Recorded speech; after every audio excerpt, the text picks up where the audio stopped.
Aconteceu agora! O nome de Alexandre de Moraes acaba de se tornar alvo de uma movimentação internacional inesperada. Segundo fontes ligadas ao presidente dos Estados Unidos, Donald Trump, os bens do ministro começaram a ser bloqueados por bancos europeus. E o motivo? Uma lei poderosa que nasceu nos corredores de Washington, a Lei Magnitsky. Você já ouviu falar dessa lei? Ela foi criada para punir violadores dos direitos humanos. E agora, autoridades brasileiras estão sendo arrastadas para o centro dessa tempestade jurídica internacional. Mas o que realmente está acontecendo nos bastidores? Neste vídeo, você vai entender o que é a Lei Magnitsky e por que ela é temida por líderes políticos ao redor do mundo. Por que Alexandre de Moraes virou alvo agora? Como outros ministros do STF, como Gilmar Mendes, também entraram na mira. E qual o papel oculto dos Estados Unidos nesse processo? Será influência legítima ou guerra política? Mas antes de te explicar como Moraes teve seus bens congelados, precisamos entender o contexto geopolítico dessa guerra silenciosa. Nos últimos meses, a tensão entre o Supremo Tribunal Federal Brasileiro e os defensores da liberdade de expressão tem escalado. Decisões envolvendo bloqueios de contas, censura de perfis e perseguições digitais colocaram ministros do STF sob os holofotes internacionais.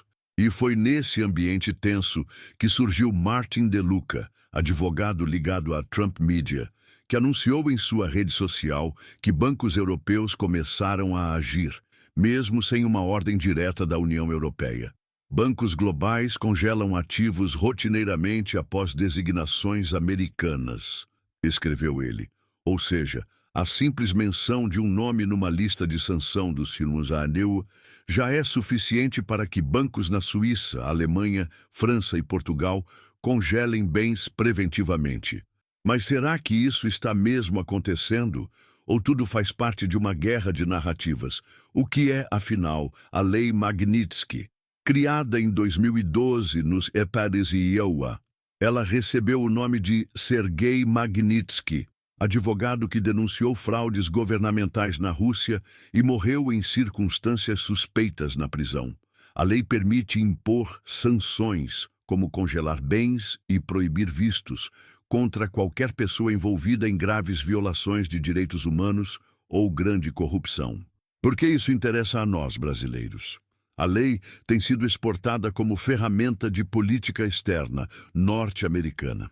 Em 2016, Donald Trump incluiu sanções contra autoridades russas. Em 2021, ampliou para a China, Venezuela e, mais recentemente, para cargos de alto escalão de vários países. No último mês, surgiu uma nova lista divulgada pelo OFAC, o Escritório de Controle de Ativos Estrangeiros do Tesouro dos Eclaireceiro, que inclui Alexandre de Moraes. A justificativa oficial: violações repetidas e sistemáticas dos direitos humanos, durante bloqueios de perfis e canais online. Bancos europeus estão supostamente congelando ativos de Alexandre de Moraes após a imposição de sanções americanas. Arriscar o acesso ao sistema do dólar é suicídio financeiro. Essa declaração provocou choque. Para mim, sem ação da União Europeia, bancos de grande porte, UBS, Credit Suisse, BNP Paribas, já teriam emitido alertas internos para suspender contas ligadas ao ministro. 2. Efeito dominó. Qualquer ligação contratual ou transacional com Moraes pode ser alvo de auditoria e bloqueio.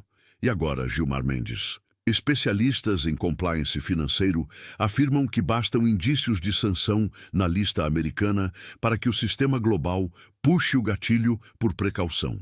Gilmar, que possui imóvel avaliado em 600 mil reais em Portugal e frequenta eventos em Lisboa, poderia ter seus ativos comprometidos em questão de horas. Por que bancos agem antes da UE? Eles dependem da Câmara de Compensação em dólares, CHIPS, controlada pelos EUA. Se violarem regras de sanções, arriscam multas bilionárias. Quem mais pode ser afetado? Ministros que aprovaram decisões polêmicas de derrubada de conteúdos, como Fábio Faria e André Mendonça, já estão sob suspeita de futuros acréscimos na lista. Até aqui, entendemos. A Lei Magnitsky virou arma política global. Moraes é o primeiro brasileiro na mira formal. Outros ministros têm perfil de risco iminente. Mas qual é o próximo passo? No próximo bloco, vamos ver como o STF pode reagir e quais estratégias jurídicas e diplomáticas estão sendo articuladas para tentar frear essa ofensiva internacional. Diante da pressão internacional, a grande pergunta é: como o STF está reagindo a essa possível ofensiva diplomática vinda dos Estados Unidos? Primeiro ponto: o Supremo ainda não se pronunciou oficialmente sobre as acusações. Mas fontes internas indicam que há preocupação real, especialmente com a possibilidade de expansão das sanções e com o impacto na imagem institucional da Corte. A tendência é que o STF recorra a duas frentes simultâneas. 1. Negociação diplomática com Itamaraty. A Corte pode pressionar o Ministério das Relações Exteriores a intervir junto à Embaixada Americana e aos bancos internacionais para esclarecer a situação e evitar o bloqueio de bens de outros ministros. 2. Estratégia jurídica internacional. Advogados ligados aos ministros já estariam buscando consultorias especializadas em direito internacional para tentar contestar as sanções sob o argumento de que são motivadas politicamente, e não por violações legítimas. Vale lembrar, essa não é a primeira vez que ministros do STF se envolvem em disputas internacionais.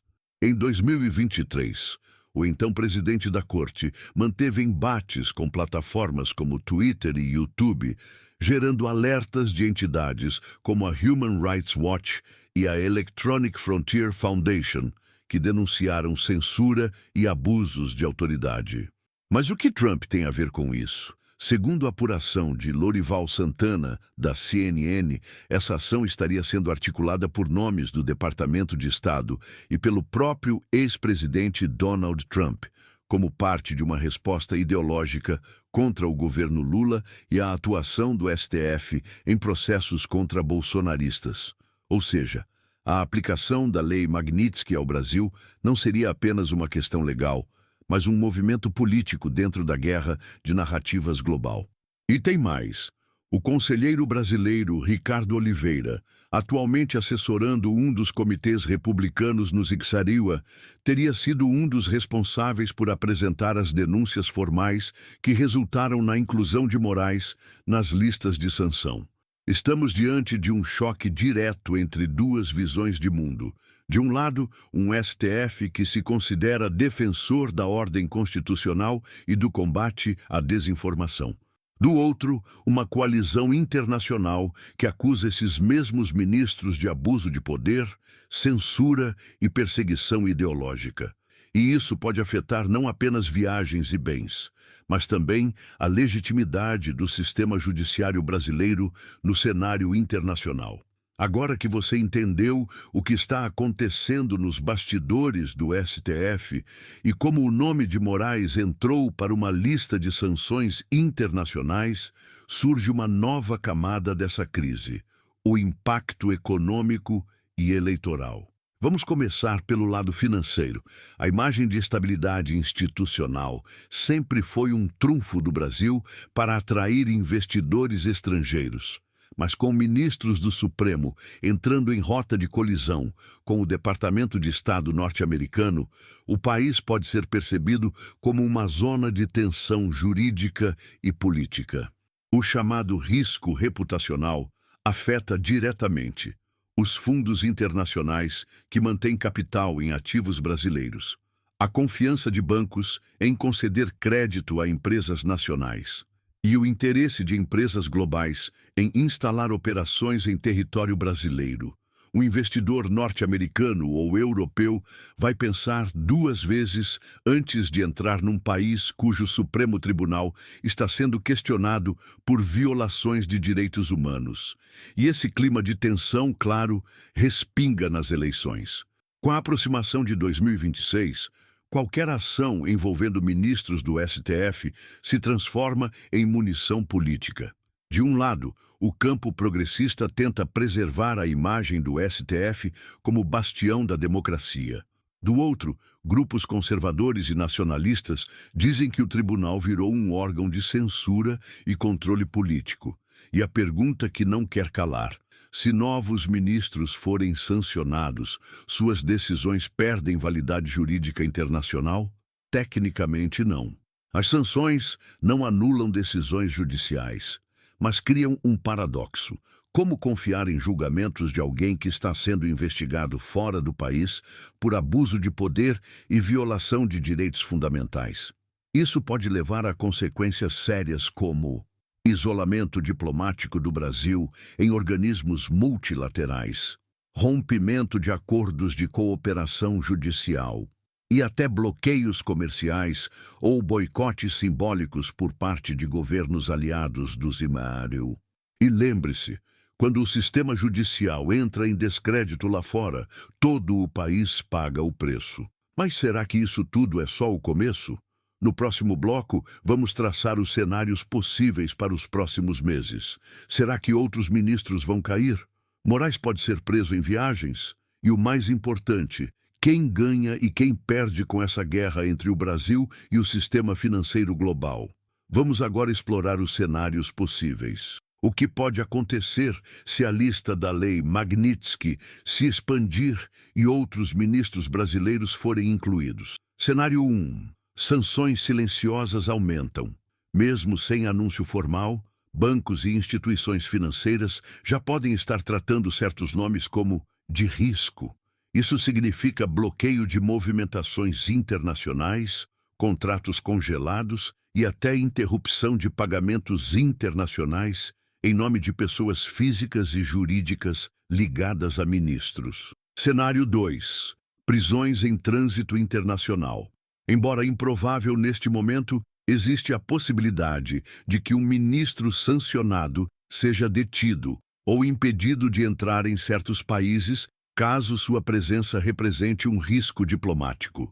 Um episódio semelhante ocorreu com autoridades venezuelanas em 2019. Quando tentaram participar de fóruns internacionais e foram barradas em aeroportos europeus. Alexandre de Moraes tem viagens frequentes para Portugal e outros países da Europa. A partir do momento em que seu nome está em qualquer lista de alerta do Zileiro, o sistema automático de imigração pode emitir sinal amarelo. Você consegue imaginar o impacto institucional se um ministro do STF brasileiro for impedido de desembarcar em Paris ou Lisboa? Cenário 3. Efeito dominó na reputação do STF. Um tribunal constitucional que se encontra sob ataque externo acaba perdendo sua capacidade de mediação interna. Isso pode gerar instabilidade política dentro do país, com governadores, parlamentares e outras instituições questionando a legitimidade de decisões judiciais, principalmente as de impacto eleitoral. E o mais importante, se a população perder a confiança no sistema judiciário, o que resta? Um vácuo institucional onde grupos extremistas de ambos os lados podem tentar tomar espaço, seja com retórica violenta, seja com pressão internacional. Até aqui você entendeu como a Lei Magnitsky funciona e por que Moraes foi atingido, como o STF está tentando reagir e quais são os impactos geopolíticos, financeiros e institucionais dessa crise. Mas e o povo? O que essa crise representa para o cidadão comum? No próximo bloco, vamos analisar os reflexos disso para a liberdade de expressão, a censura nas redes sociais e o papel das Big Techs nesse xadrez de poder. Se você chegou até aqui, é porque percebeu. Essa não é só uma disputa entre ministros e advogados nos tribunais internacionais. É uma batalha que atinge diretamente o seu dia a dia, principalmente no que diz respeito à liberdade de expressão e ao uso das redes sociais. Vamos a um ponto-chave. Por que a Lei Magnitsky cita Alexandre de Moraes? Um dos principais argumentos usados por seus acusadores no Zileiro é que o ministro violou sistematicamente direitos humanos ao bloquear perfis, canais e conteúdos digitais, inclusive de cidadãos estrangeiros. Ou seja, a crítica vai além do território nacional. O STF teria extrapolado ao atingir conteúdos postados por americanos, em solo americano, em plataformas globais como Twitter e YouTube. E isso levanta uma nova discussão. Quem controla a internet e até onde vai a autoridade de um juiz brasileiro? Plataformas como X, ex-Twitter, Meta, Facebook, Instagram e Rumble têm recebido ordens judiciais brasileiras exigindo a remoção de conteúdos. Algumas acataram, outras, como o próprio Elon Musk, passaram a denunciar publicamente essas ordens como censura. E é nesse ponto que os CEPAs reagem. Para os republicanos, o que está acontecendo no Brasil é um experimento perigoso de controle judicial da internet. E o caso Moraes virou um símbolo. Se Moraes representa uma ameaça à liberdade online, sancioná-lo serve como aviso a outras autoridades no mundo. Se o Brasil não responder, abre-se um precedente internacional onde qualquer tribunal nacional pode mandar censurar o mundo inteiro. O que está em jogo? A soberania jurídica dos países sobre o conteúdo digital, a responsabilidade das plataformas sobre ordens judiciais internacionais e o equilíbrio entre segurança institucional e liberdade de expressão. E no meio disso tudo, você, o cidadão, começa a se perguntar: se um juiz pode derrubar perfis sem aviso, será que amanhã não é o meu? No próximo bloco, vamos explorar o futuro das redes sociais sob ataque, a ascensão de plataformas independentes como o Rumble e como esse embate pode redesenhar o cenário global da comunicação digital. A crise envolvendo ministros do STF e a Lei Magnitsky está provocando ondas cada vez mais fortes no ecossistema digital global. As Big Techs estão no meio de um conflito que envolve governos, tribunais, bilionários e ativistas. E a pergunta que surge agora é: quem realmente manda na internet? De um lado, temos plataformas que por anos foram acusadas de permitir a disseminação de fake news e discursos de ódio. Do outro, autoridades que decidiram reagir com medidas extremas, bloqueios, censuras e sanções judiciais que beiram o autoritarismo digital. Alexandre de Moraes representa para muitos nos Now o arquétipo do juiz censor, um símbolo de como o poder pode ser usado para silenciar opositores, jornalistas e influenciadores. Mas o que pouca gente percebe é que, em paralelo, está surgindo uma nova internet.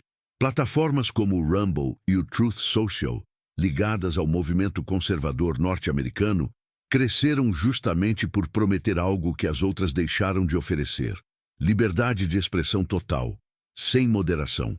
E é nesse novo território que Moraes se tornou persona non grata. O advogado Martin De Luca, ao anunciar as sanções, afirmou que Moraes bloqueou canais monetizados de usuários americanos, o que é interpretado como violação econômica e censura transnacional. E isso teve consequências. O Rumble entrou com processo contra o STF. Políticos americanos iniciaram campanhas públicas contra o judiciário brasileiro. Organizações como a Human Rights Foundation passaram a incluir o Brasil em seus relatórios de censura sistêmica. Em resposta, o STF alega que está defendendo a democracia e combatendo a desinformação. Mas, na prática, a internet virou campo de batalha. E você deve estar se perguntando: como isso me afeta? Muito mais do que você imagina. Se as plataformas decidirem se alinhar a decisões estrangeiras, seus dados, sua conta e sua voz podem ser afetados, sem aviso. É por isso que essa disputa não é só política, é geopolítica digital. E isso nos leva a um dos pontos mais sensíveis de todos: o risco de isolamento internacional do Brasil, caso o STF continue acumulando denúncias e embargos simbólicos. Vamos entender o que pode acontecer com a imagem do Brasil lá fora e qual o impacto disso nas relações com ECUA, União Europeia e ONU. Com Alexandre de Moraes sendo o primeiro-ministro do STF a ser citado oficialmente sob sanções internacionais, o Brasil entra em uma zona delicada nas relações multilaterais. E o problema não está apenas nas sanções, mas no clima de desconfiança crescente. Em organismos como a Organização das Nações Unidas, ONU, a Organização dos Estados Americanos, OEA, e até mesmo no Conselho Europeu, o nome do Brasil está começando a aparecer em relatórios e sessões reservadas que tratam de ameaças à liberdade de imprensa e independência digital. Esses relatórios não têm poder jurídico, mas afetam a imagem do Brasil em fóruns diplomáticos, a aprovação de acordos de cooperação e financiamento internacional, e até parcerias educacionais, tecnológicas e militares. O que está em jogo não é apenas o nome de um ministro, mas a credibilidade de todo o sistema judicial brasileiro. Um exemplo? Em 2024, o Brasil firmou um acordo com a União Europeia para a troca de informações jurídicas e extradições. Esse tipo de acordo pode ser congelado se houver desconfiança de que o STF esteja atuando fora das regras democráticas internacionais. Além disso, há o risco de o país ser reclassificado em índices de democracia e governança, como os rankings do The Economist Intelligence Unit e da Transparency International, e isso impacta diretamente linhas de crédito internacionais, classificação de risco de agências como Moody's e S&P, e a atratividade para investidores estrangeiros. Em resumo, uma crise institucional interna virou uma bomba de efeito internacional.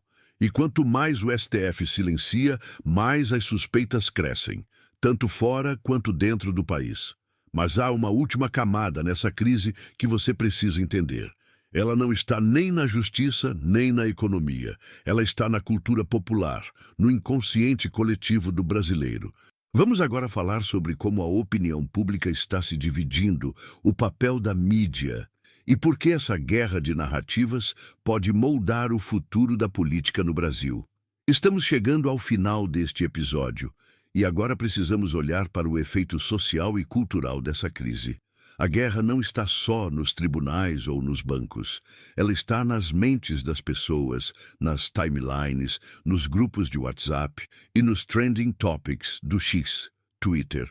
E aqui entra o fator mais imprevisível de todos, a opinião pública. De um lado, uma parte da população vê Alexandre de Moraes como um herói da estabilidade, que agiu para conter o extremismo e proteger o Estado de Direito. Do outro, cresce o coro dos que o enxergam como um símbolo de censura, abuso de autoridade e perseguição ideológica. Pesquisas recentes indicam que a confiança no STF está em queda, especialmente entre os mais jovens e entre os usuários ativos de redes sociais, que se sentem diretamente afetados pelas ordens judiciais que derrubam perfis e restringem conteúdo. A mídia tradicional também está dividida.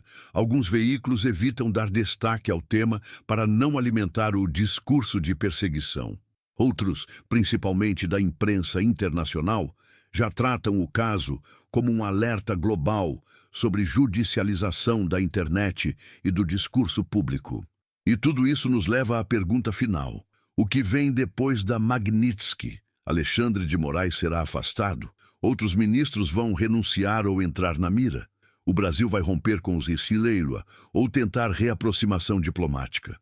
O futuro está em aberto, e o que está em jogo não é apenas a reputação de um ministro, mas a arquitetura de poder de todo um país.